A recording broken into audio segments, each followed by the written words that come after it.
I'm Cynthia Adams, the CEO for Pearl Certification, and I am so pleased to be joined here today for an interview with Sandra Adomatis. Sandy, I've known for a few years now, and she has been such a champion on the sustainability front when it comes to helping homeowners recoup the value of their energy efficiency and renewable energy improvements for their houses. She's also done a lot of work with new construction, and again, I couldn't be more pleased to have her with me here today to interview and to share some great information with our Pro Partner agents. A little bit of background on Sandy. She is the author of Residential Green Valuation Tools, which is available through the Appraisal Institute. She has deep appraisal experience herself, of course, and she is a LEED Green Associate. Sandy's experience includes developing a 4-hour seminar on completing the Appraisal Institute's Green and Energy Efficient Appraisal Addendum, an 8-hour course entitled Case Studies in Valuation of Green Residential Buildings, and a 2-day course on residential and commercial valuation of solar for the Appraisal Institute. And she is the voice of residential green for the Appraisal Institute. So Sandy, again, thank you so much for joining me here today. Appreciate it. Well, thank you, Cynthia, for having me. I want to start out talking to you about the Green and Energy Efficient Appraisal Addendum, which is a really important document that we use in Pearl Certification. With every certification that we do, we issue one. And I seem to recall an announcement back, I want to say in 2010, when I first learned about that document. There was a get-together in Chicago hosted by Laura Stuckel and funded by the Energy Foundation. Can you tell me a little bit more about the history of this document and how it's being used? Sure, I'd love to. The AI Green Addendum was born out of my frustrations in trying to make an appraisal fit on the current 1004 form that lenders use. There are no green fields on that form, as you well know, and very little in the way of energy efficiency. So when I came across a high performance house, I ended up having to write a book. And if you're familiar with underwriters from the lender world, they're used to check boxes. So they're used to that 1004 form with check boxes. So their review process is based on check boxes. And so when an appraisal would go in with all this text addendum with a lot of narrative about this high performance house, it often got overlooked, and you get these calls or emails back from the lender saying, well, why did you do this, this, and this? And I would say, did you go to page 4D4 of the text addendum, which explains it all? So then I thought, when I was writing the first course for the Appraisal Institute, I thought, I need to write a form with checkboxes so that the lenders could easily get through the checkbox section and find all the information and why we make adjustments for energy efficiency and what makes a home special.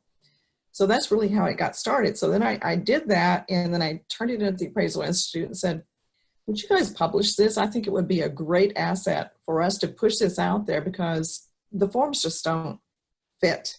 And this would be a great asset for a checklist for inspections. It would be good for realtors, for builders. It'd be a great communication tool. So Appraisal Institute took a look at it. The legal team took a look at it, and they said, I think we could add this to our library of forms. So that's how it got started. That's a great story. So it is a very personal story, born out of your own frustration, trying to do the right thing by your clients. And then the Appraisal Institute took it up. And the form has been through a couple of iterations, right? It's updated. It's a living sort of document in that sense. Yes, it is. And as you well know, there are so many changes happening in the market. As we're speaking right now, there's probably some change going on that we'll find out about in about a month. So products are coming about, new innovations with solar and other technologies of smart homes. So we try not to update it too often because the software folks don't appreciate that. They like, that once a year or every other year. So what we've tried to do is every 18 months, as people send me notes and saying, could you add this? I'll keep a file folder on the side, and then we'll update it, and it goes through the legal process and review process. So we're on Form 820.05 now. Got it. Okay. I think that's really, it's an important balance to make between having that kind of consistency for a host of reasons, but also responding to the market, because that's really from my perspective, what the value of the appraisal is, right? That it is current, it is accurate, it is in sync with the market. And there's so many new features, as you said, coming into houses today. I know agents are challenged with keeping up with them just in terms of the multiple listing service, much less how that impacts, pricing and marketing and ultimately an appraisal. So I have another question for you. The Appraisal Institute, the form that you created that now folks are using is very important for the home seller, very important for getting the appraisal that they need for their loan. How does the third partiness of the form play into that? As we've mentioned, Pearl has a licensing agreement with the Appraisal Institute to complete that form as an independent third party. Can you speak to me at all about the importance of, maybe from a buyer's perspective, of having a third party involved in that form's completion, and how an appraiser might approach it, given who fills the form out? Yeah, I can. My newest term for the form is, this is the DNA of a house. So it really gives the buyer, the prospective buyer, it gives the appraiser and the lender or underwriter an idea of what's behind the walls. Because as you well know, all houses can look alike from the outside, and the style doesn't have to change to be a green home or a home with green features. So it's really what's behind the wall, the technology. So this form is really giving us the nitty-gritty of what makes this home high performance. So it calls it out specifically, and it puts it in a language, a standard communication language that appraisers understand and realtors can understand and buyers can understand, maybe not as well as the industry does, but they know there's something special about the home. And they can Google the terms and look it up if they can't find it, and there is a glossary there. But that green addendum is something that identifies the lender when a borrower goes in, takes it to the lender, hands it over to the lender is notified right away. This is something different. I've not seen this on another house. So that means I really need to hire an appraiser that understands what makes this house high performance. So it's really a great communication tool to assure that the buyer gets a competent appraiser to go out and do the valuation of it. You want somebody who understands the green addendum, has taken a class in it, and has a competency in it. So it's really a communication tool in all the parties involved in that transaction. Recently, I had a lender or a builder who had a high performance house, had 5 different labels on it, and they didn't fill out the green addendum. So they had an appraiser come out, and they talked the appraiser through the building and said, I did this, this, and this. This is behind the walls. And by the way, it's got a indoor air plus, it's got a green certification, and went through all the, the verbally.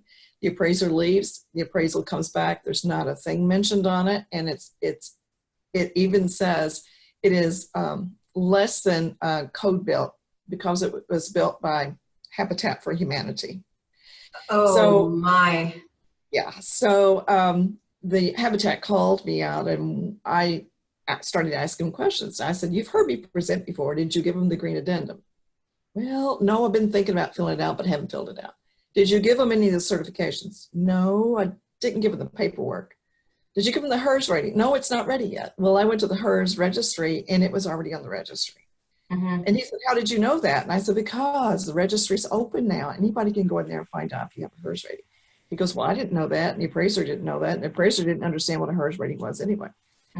So again, I filled out the green addendum for the Habitat group, and I said, now the next appraiser that comes through, you give them this AI green addendum. Don't let them come in without having that prepared for them first. So put all the certifications with it, and then it will make the appraiser's job much easier, and it's a better communication tool. So again, this highlights what happens when you don't give the appraiser the information they need. Sort of broadly speaking, can you talk to me a little bit about the appraisal process with and without the addendum? How would I, as an appraiser, approach a property with the addendum in hand that would be different from how I would approach that property otherwise? Yeah, if I were an appraiser going out looking at a house, I had no documents whatsoever on it. The seller, the homeowner, may be telling me some things like I would usually ask, what updates have you made, or can you tell me anything special about the home? And typically they will remember the granite countertops, the new carpet, and the paint. And then when you start going through the house, if you pull open the mechanical door and you see that there's an HVAC system that looks like it's pretty high tech, maybe even a sticker on it, I'll say, well, this looks like it has an Energy Star rating. So was this house built special? Now, some appraisers without knowledge of Energy Star or high performance features may not recognize that as something special, or that they need to ask additional questions. So if you don't have an appraiser that really understands how a home's built and what makes it high performance, they may not know what to ask without having the addendum or some question or paperwork to show them really what's behind the walls. And it's not just what's behind the walls, but it's what are the benefits to the property owner. For instance, if I have a HERS minus 58, there was a house built here in our county with a minus 58. I could not believe it. Yeah. So I made the case to go out and look at it. And it was listed in the MLS. Well, the MLS didn't have a minus 58 in the searchable HERS field. I found that through researching the resident database. And what I found out was that, you know, some of the people coming through did not understand what net zero energy meant. They didn't know what a minus 58 means.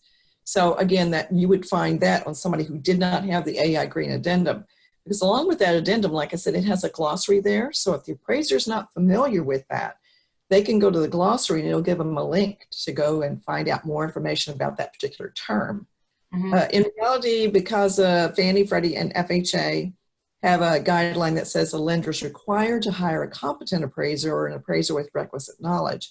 If they get that form and they don't have the knowledge, they should turn down the assignment. Mm-hmm. But if they don't get the form, they usually are accepting the assignment without realizing what they just accepted until they get out into the field.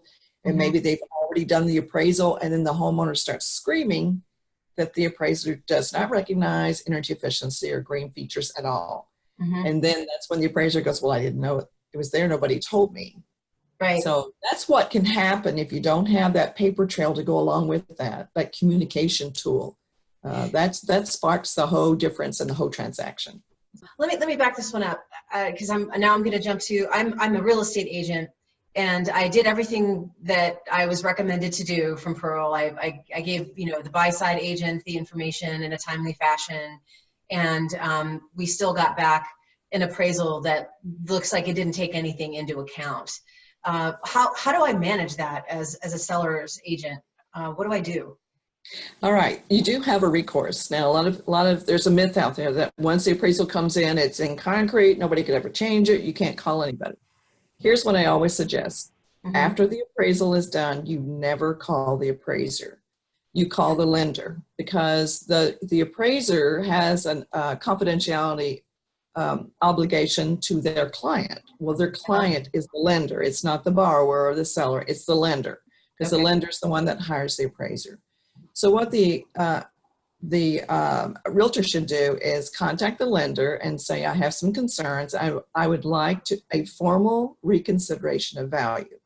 Now, some lenders have a special form that's their house proprietary format, and they'll send you an email with that form. And what they want you to do is fill it out. So that means in writing, they want you to identify the features in that appraisal that you feel are incorrect, what the correct ones are. If they missed sales that would be more relevant than the ones they use, then they want you to identify those. Mm-hmm. Then that back to the lender, along with any documentation, any copies of MLSs or anything that you have, any certifications that you have. If they totally did not include the AI Green Addendum and you gave it to them, that's something you'd want to document. Send the addendum with the paperwork back to the lender.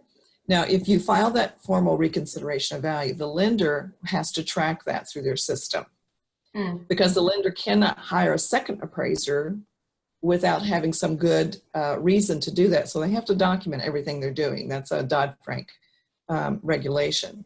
Okay. So then the lender will go to the appraiser and ask the appraiser to review the reconsideration of value form, make any corrections they feel necessary, or explain why there are no corrections necessary.